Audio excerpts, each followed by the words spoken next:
Hello friends, this is Tamanna Parveen and today I am here to explain the topic Non-Cooperation Movement 1920. So it was a movement, it was a widespread movement started by or launched by Gandhi ji.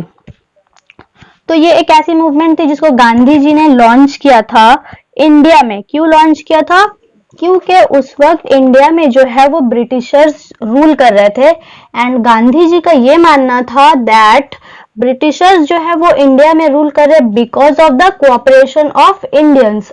If Indians जो है वो cooperate करने से मना कर दे Britishers के साथ तो ब्रिटिशर्स का रूल जो है वो यहाँ से कोलैप्स कर जाएगा।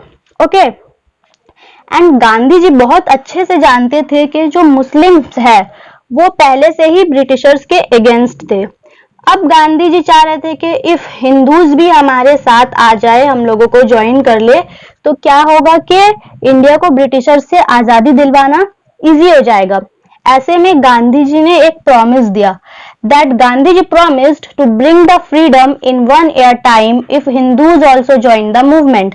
गांधी जी ने ये कहा कि अगर जितने भी हिंदूज है सारे लोग एक साथ आ जाए, मुस्लिम हिंदू यूनाइट हो जाए, तो गांधी जी क्या करेंगे कि विद इन 1 ईयर वो इंडिया को ब्रिटिशर से आजाद करवा देंगे।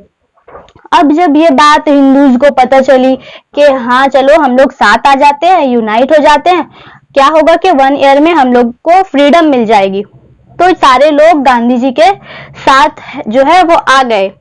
तो ऐसे में गांधी जी ने 1 अगस्त 1920 को नॉन कोऑपरेशन मूवमेंट को लॉन्च किया। उसके बाद अब हम लोग देखेंगे कि ये एक ऐसी मूवमेंट थी जिसमें सिर्फ कोई एक कम्युनिटी या फिर एक सेक्टर के लोग ही शामिल नहीं थे, बल्कि बहुत सारे अलग अलग कम्युनिटीज एंड सेक्टर्स के लोग इस मूवमेंट में शामिल हुए थे। अब हम लोग देखेंगे एम्स ऑफ द मूवमेंट। इस मूवमेंट का एम क्या था?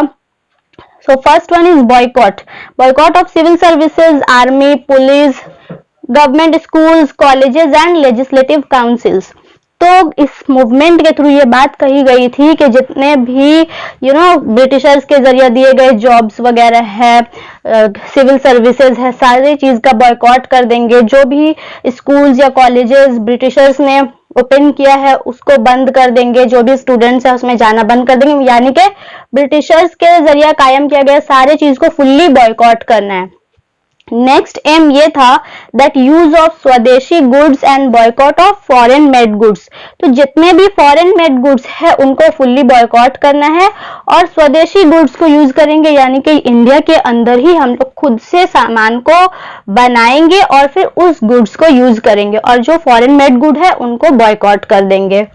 Third aim was surrender of titles that British government awarded. तो उस वक्त क्या था कि ब्रिटिश गवर्नमेंट जो है वो बहुत सारे पर्सनालिटी को कुछ टाइटल्स या फिर अवार्ड दिए थे। तो इस मूवमेंट में ये भी एक एम था इस मूवमेंट का कि जो भी ब्रिटिशर्स ने टाइटल्स या अवार्ड जिनको भी दिए हैं वो अपने टाइटल या अवार्ड को क्या करेंगे? सरेंडर कर देंगे, वापस कर देंगे। ओके, तो ये कुछ एम्स थे इस मूवमेंट के। तो लोगों ने हर चीज को बॉयकॉट करना शुरू किया। जितने भी स्टूडेंट्स थे वो स्कूल्स कॉलेजेस जाना बंद कर दिए थे सारे लोग। ऐसे में nationalist leaders plan to start national schools and colleges. उन लोगों ने सोचा कि सारे लोग स्कूल जाना बंद कर दिए, कॉलेज जाना बंद कर दिए, तो उनके जो एजुकेशन है उस पर कोई बैड इफेक्ट ना पड़े, ये सोचकर नेशनलिस्ट लीडर्स ने ये डिसाइड किया कि वो लोग अपना स्कूल्स और कॉलेजेस को जो है वो ओपन करेंगे। और उस वक्त जो स्कूल्स और कॉलेजेस ओपन हुई थी उसमें कुछ मेन जो कॉलेजेस थे वो थे Gujarat Vidyapith, Bihar Vidyapith, Tilak Vidyapith, Kashi Vidyapith, Bengal national university and Jamia Millia university. ये सारे एजुकेशनल इंस्टीट्यूशन को ओपन किए गए थे। अब हम लोग देखेंगे great leaders of this movement. तो इस नॉन कोऑपरेशन मूवमेंट के कौन कौन से ग्रेट लीडर्स थे? जवाहरलाल नेहरू, मोतीलाल नेहरू, सीआर दास, सरदार पटेल एंड राजेंद्र प्रसाद। ये लोग सारे लीडर्स थे जो नॉन कोऑपरेशन मूवमेंट में गांधी जी को सपोर्ट कर रहे थे। तो ऐसे में ब्रिटिशर्स ने क्या किया कि प्रोटेस्ट करना शुरू कर दिया उनके अगेंस्ट जो गांधी जी को सपोर्ट कर रहे थे। और उनका प्रोटेस्ट जो था, ब्रिटिशर्स का प्रोटेस्ट, वो किस टाइप का था? उन्होंने क्या किया था? गवर्नमेंट ने बैन पब्लिक मीटिंग को ही बैन कर दिया था, क्योंकि जो मीटिंग होती है उसमें लोग बैठते हैं, स्ट्रैटेजी बनाते हैं कैसे क्या करना है नहीं करना, उसको ही गवर्नमेंट ने बैन कर दिया। नेक्स्ट, बैन प्रेस को भी गवर्नमेंट ने बैन कर दिया। And then except Gandhi ji all the great leaders were imprisoned. सिर्फ गांधी जी को छोड़कर जितने भी नॉन कोऑपरेशन मूवमेंट के लीडर्स थे सबको इम्प्रिजन कर दिया गया। अब ऐसे में जितने भी कांग्रेस लीडर्स थे वो लोग गांधी जी को बोलने लगे कि आप तो बाहर है तो आप कुछ कीजिए हम लोगों के लिए। Then Gandhi ji agreed to start civil disobedience movement from Bardoli on 1 Feb 1922। तो गांधी जी क्या करते हैं कि बरदौली से वो स्टार्ट करते हैं सिविल डिसोबीडियंस मूवमेंट। बट क्या होता है, इस मूवमेंट के लॉन्च होने के 5 डेज के बाद ही एक इंसिडेंट पेश आती है, and that incident was Chauri Chaura incident, जिसमें क्या होता है कि 22 पुलिसमैन जो है वो जिंदा जलाकर मार दिए जाते हैं। क्यों जलाकर मार दिए जाते हैं? क्योंकि जब ये मूवमेंट चल रही होती है तो क्या होता है कि बहुत सारे क्राउड एक जगह जमा हो जाते हैं। क्राउड के जमने की वजह से जो है पुलिस क्या करती है कि एक ग्रुप पे लाठीचार्ज शुरू कर देती है, गोली चलाना शुरू कर देती है। तो सारे लोग इकट्ठे हो जाते हैं और जेल का घेराव करके जेल में ही आग लगा देते हैं। तो ऐसे में 22 पुलिसमैन जो है वो जल जाते हैं।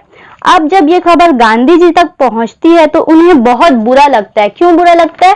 क्योंकि गांधी जी का एक प्रिंसिपल है, and that principle is non violent. वो हिंदुस्तान को आजाद करवाना चाहते थे, बहुत ज्यादा चाहते थे वो कि हिंदुस्तान जो है वो जल्द से जल्द आजाद हो जाए, बट अहिंसा के रास्ते पे चलते हुए। उन्हें किसी भी तरह की वायलेंस जो है वो पसंद नहीं थी। और ऐसे में वायलेंस को देखकर गांधी जी ने क्या किया कि नॉन कोऑपरेशन मूवमेंट को विथड्रॉ कर दिया। तो जितने भी सारे लोग थे बहुत ज्यादा सब मायूस हो गए। बहुत सारे कांग्रेस लीडर्स जो थे वो गांधी जी के इस डिसीजन को एक्सेप्ट नहीं कर पा रहे थे। बट रियलिटी यही थी कि चौरी चौरा की वजह से, इस इंसिडेंट्स की वजह से ये नॉन कोऑपरेशन मूवमेंट जो है वो एंड कर दी जाती है। और वो जो गांधी जी प्रॉमिस किए थे कि 1 ईयर में ही इंडिया को फ्रीडम दिला देंगे, वो हो नहीं पाती है। आई होप आप लोगों को मेरी ये वीडियो समझ में आई होगी। अगर कुछ प्रॉब्लम्स होंगे तो कमेंट सेक्शन में कमेंट करके जरूर बताएं। मैं मिलती हूँ आप लोगों के अगले वीडियो में। Thank you so much.